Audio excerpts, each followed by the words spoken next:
Oi galera, estamos aqui voltando para a segunda parte da aula de hoje e agora nós vamos trabalhar com uma lei experimental, com uma lei criada dentro de laboratórios, uma lei criada tentando, experimentando, fazendo experiências, tá? É uma lei chamada de Lei de Hess. Vocês já tiveram contato com ela o ano passado. Teve um professor lindo, maravilhoso, que vai de Rio Preto dar aula para vocês. Eu acho que ele ia de quinta-feira, um espetáculo de homem. Ele que dava essa aula para vocês, tá? E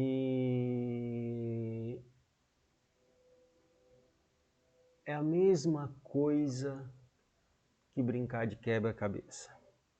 Nós, para resolvermos as questões que vão cair nos vestibulares, nos concursos, nos processos seletivos que envolvam lei de Hess, uma vez eu participei de um concurso, caiu lei de Hess,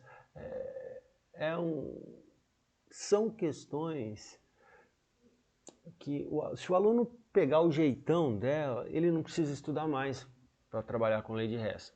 Porque é como aprender a chupar chiclete, andar de bicicleta, subir de escada, tá? Não esquece mais. E nós vamos pegar uma parte química e dentro dessa parte química trabalhar com reações como se estivesse trabalhando com equação matemática de primeiro grau, com sistemas, aqueles sisteminhas matemáticos. Então nós vamos multiplicar uma equação, consequentemente você tem que multiplicar o ΔH dela, nós vamos dividir uma equação, divide o ΔH dela. Se eu inverto a equação, eu inverto o sinal do ΔH e assim por diante, tá? Tudo isso foi feito através de experimentos em laboratórios de química, onde eles viram o que se acontecia com uma reação, chegavam a um resultado do ΔH dessa reação, e em seguida fazendo reações paralelas, reações derivadas daquela primeira, eles chegavam no mesmo resultado. Então, às vezes, é difícil, pode ser até complicado demais você encontrar o calor envolvido numa reação. Mas fazendo por caminhos alternativos, a gente consegue. Tá? Exemplo, eu tenho o carvão, né, o carbono grafite, reagindo com oxigênio, ele está queimando, produzindo gás carbônico. Qual o calor envolvido nessa reação? Qual que é o ΔH envolvido? Nós vamos fazer o seguinte, volto a insistir, percebam bem a reação, carbono, grafite mais oxigênio, produzindo CO2, liberando um ΔH, uma energia está associada aí. Grafite mais oxigênio formando CO2. Às vezes é dificílimo, não vou falar impossível porque não existe coisa impossível, mas dificílimo você ter aquela reação. E olha que eu estou falando de uma reação onde eu estou pegando carvão na presença de oxigênio produzindo fumaça. Estou dificultando para vocês. Aquela reação direta é difícil, porém a gente sabe que existem reações alternativas à combustão, à queima do carvão de maneira direta. Nós sabemos disso. Então o que nós vamos fazer? Nós sabemos que existem essas outras duas aí, ó. Grafite reage com um átomo de oxigênio, porque meio de O2 ali, né? Produzindo um monóxido de carbono, esse é tóxico. E que o monóxido de carbono reage com outro oxigênio para produzir o CO2. Se vocês viram o que aconteceu aí? Ó, de uma maneira grosseira, olhem aqui. Essa primeira reação, eu estou saindo de um ponto inicial e chegando num ponto final. Ou seja, estou saindo desse ponto e chegando nesse. Perdão, eu fiz essa brincadeira na sala com vocês. Então, estou saindo de um ponto inicial, estou chegando num ponto final. Maravilha. De cá, eu tenho duas reações. Então, eu estou saindo de um ponto inicial, estou fazendo todo esse caminho para chegar no ponto final. Então, não foi uma reação direta. Eu usei etapas intermediárias, eu usei caminhos alternativos, atalhos, né? Onde eu peguei o grafite, reagi com o oxigênio, produzi CO. Essa reação, eu sei que libera 26,4 quilocalorias. Aí eu pego o CO, reajo com o oxigênio e vou ter aqui a produção do CO2. Essa reação, ela libera 67,6 quilocalorias. Então, eu não tenho a reação que pega grafite com oxigênio e produz o CO2. Eu não estou tendo ela direta. Eu estou tendo duas reações e aí eu vou trabalhar com essas duas reações para encontrar o que eu quero. Tá? Eu trabalho com essas duas reações para encontrar o que eu quero. Então, a hora que você bate o olho nela ali, bonitinha, ótimo, beleza. Lembrando, tudo que está na frente da seta é produto, tudo que está atrás é reagente e se eu trabalhar com a equação química, fazendo uma comparação com uma equação matemática, a setinha vai funcionar como um sinal de igual. Então, tudo que está à minha direita pode ser cancelado com tudo que está à minha esquerda. E é o que eu vou fazer. Eu vou trabalhar com aquelas equações como se fosse uma soma algébrica, como se eu estivesse trabalhando com equações matemáticas. Tudo que está à direita pode ser cancelado com tudo que está à esquerda. Quem que eu tenho em comum dos dois lados? Tenho grafite desse lado e não tenho desse. Tenho oxigênio os dois do mesmo lado, é uma soma. Opa! Ou tenho o CO desse lado e o CO desse lado. O que eu posso fazer? Cancelo os dois. Cancelei os dois, o que sobra? Carbono, grafite, meio oxigênio com meio oxigênio dá 1 e CO2. Ah lá. E aí como que eu acho o ΔH? Eu somo os dois, fica menos 26,4 menos 67,6. Dá menos 94 quilocalorias.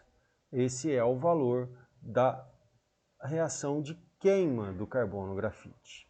Tá? Isso, volto a insistir, é um processo puramente algébrico, é um processo matemático. A química aqui terminou quando se copiou essas duas equações e verificou quem estava de lado lá de cá, para poder cancelar. O resto é matemática. O que mais que você pode fazer? Se fosse preciso inverter uma reação, você pode inverter, muda o ΔH. Se fosse necessário você multiplicar as equações, você pode multiplicar. Dividir, você pode fazer aí, trabalhar com elas como se estivesse trabalhando com uma equação matemática mesmo, tá? Olha esse segundo exemplo aqui. Eu tenho essas equações, ó. Grafite com oxigênio produzindo CO2 liberando 94. Hidrogênio mais oxigênio produzindo água, liberando esse calor. Grafite mais hidrogênio produzindo gás metano, liberando esse calor.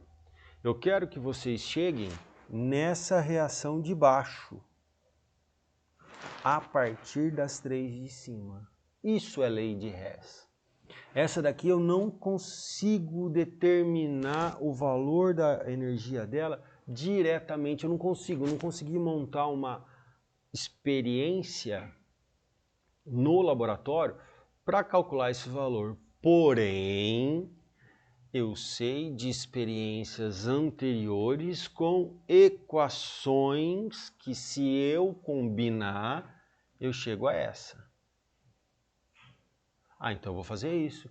Eu vou pegar o que já é descrito na literatura, o que já é tabelado, o que já é provado experimentalmente e vou tentar chegar numa equação teórica. Dá para fazer? Dá. Então vamos nessa. O que eu vou fazer? Lembrando, olha, essas são as equações, tá bom? O que eu vou fazer?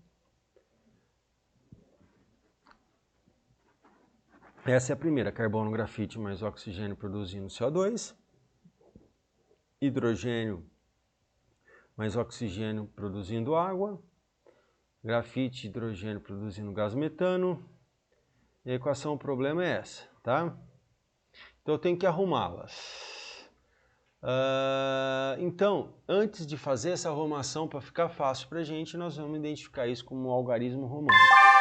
Primeira equação, segunda equação, terceira equação.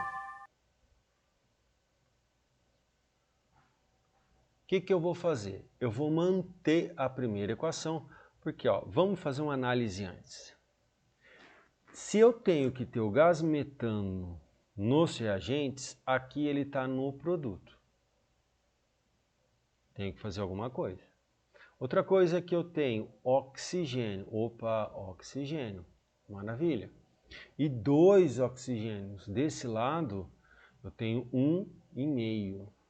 Que número que eu teria que multiplicar essa segunda para somar aqui e dar 2?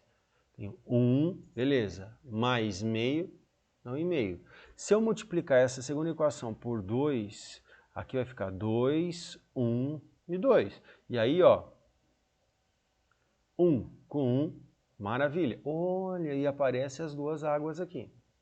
O CO2 está aqui, maravilha. E se eu inverter essa equação, eu jogo o hidrogênio para o lado de cá, ele cansa. Ah, é o que eu vou fazer, galera. Vamos lá. Vejam só, vamos manter a primeira equação do jeito que estava. Manteve. Multiplica a segunda equação por 2, que foi o que eu falei para vocês. Eu vou multiplicar isso daqui por 2. Ela ficou assim. 2 hidrogênio mais 2 oxigênio. Tá vendo? 2 hidrogênio, 2 vezes meio 1, 2 vezes 1, 2. Só que ao multiplicar a equação, eu tenho que multiplicar o ΔH também. Tá lá. E a terceira, lá, o ΔH é multiplicado. A terceira equação eu sugeri de inverter. Por quê? Porque o metano estava no produto, na original, e eu preciso que ele vá para os reagentes. E ao fazer isso, eu altero o sinal do ΔH3. Então ficou como? As três juntas agora. Mantive a primeira, multipliquei a segunda por 2 e inverti a terceira, porque agora eu saio fazendo os cortes.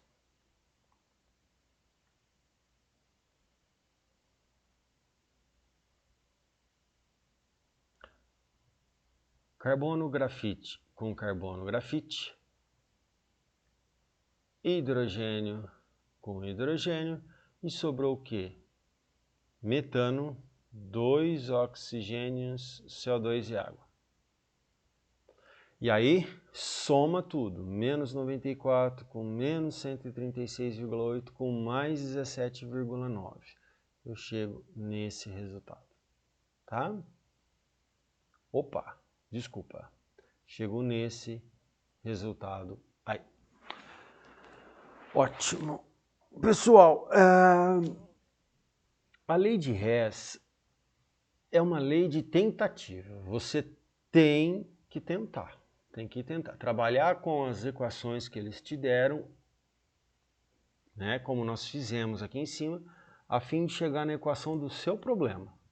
Então você tem que inverter, inverte, tem que dividir, divide, tem que multiplicar, multiplica, até que você consiga ter condições de cortar o máximo possível de espécies ali para chegar na equação que você quer, tá bom? Um grande abraço e até já já com os nossos exercícios. E aí eu queria pedir para vocês, se vocês conseguirem terminar antes né? Porque tá dando aqui 16 minutos da outra, com mais 16 dessa, 32, é a conta. Se vocês quiserem começar antes, vocês me avisem, manda mensagem e a gente já